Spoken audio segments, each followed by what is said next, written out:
Olá, vestibulando FRN 2010. Colégio de Ciências Aplicadas traz para vocês com exclusividade prova toda resolvida. Vamos falar um pouquinho da prova de Química. Veja, uma prova simples, clara, muito bem elaborada, assuntos pertinentes e com um único ponto negativo, na nossa opinião. A gente acha que a prova poderia ser um pouquinho mais difícil, deveria vir com um nível um pouco mais elevado de dificuldade para que a gente possa ter uma discriminação um pouquinho maior. Fora isso, a prova toda muito boa. E, apesar de poucos, existiram alguns pontos em que o bom aluno poderia aí ultrapassar o seu concorrente. Vamos dar uma olhadinha na primeira questão.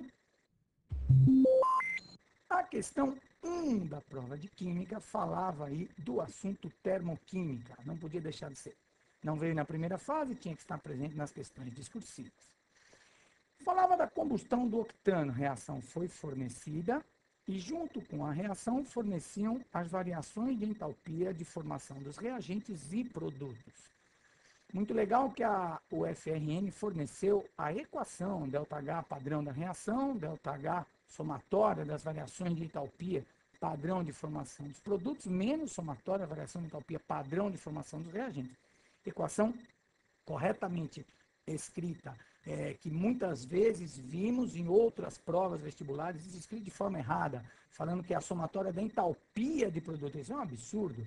Então, é a somatória da variação de entalpia de formação. Muito bom, isso muitas vezes comentado lá no Química Aplicada, então o aluno se sentiu em casa nessa questão. A operação era bastante simples. Tínhamos uma tabela onde as variações de entalpia de formação estavam todas bem claramente expostas, era só substituir.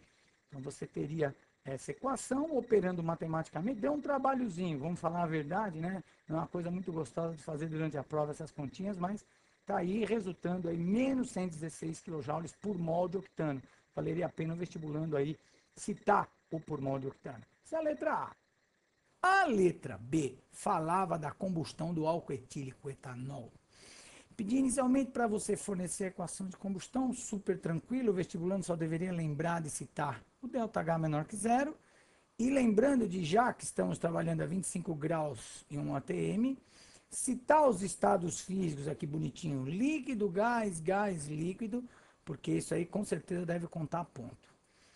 A segunda parte da letra B era para comparar do ponto de vista de emissão de CO2 a combustão do etanol com a combustão do octano.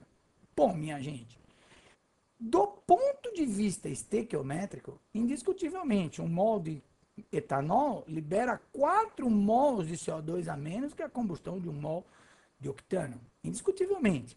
Só que eu não considero isso suficiente para você fazer a escolha entre esses dois combustíveis. Veja por quê. Não é o caso. Realmente, neste caso, o etanol é um combustível mais adequado, até a própria questão citava. Mas o problema é que eu poderia ter um combustível que liberasse uma menor quantidade de CO2, porém liberasse uma maior quantidade de calor, e isso viesse a compensar. Vejam que quando comparamos dois combustíveis, o que devemos levar em consideração é o critério de emissão de CO2, a quantidade de CO2 emitido por calor liberado e não por quantidade de combustível queimado. Na minha opinião, isso foi uma meia falha da questão, porque a gente não tinha dado suficiente para fazer essa comparação. Agora, tem um segundo ponto que o vestibulando não deve deixar de citar, e este sim, indiscutivelmente, daria aí ao etanol o título de combustível ecologicamente correto nesta questão, comparando os dois, é claro. É o fato de que o etanol vem do açúcar que vem da cana de açúcar, que é uma planta. Por ser uma planta, realiza a fotossíntese reabsorvendo o CO2, de modo que contribui para a diminuição do efeito estufa. Bom, tá aí a questão 1. Se alguém tiver alguma dúvida, pode entrar em contato. Se quiser acompanhar o professor Alexandre Pinto aí no Twitter, só entrar em contato, cuidado aí o passarinho. E estamos aí para qualquer dúvida aí, dar uma atenção especial a você, vestibulando FRN 2010.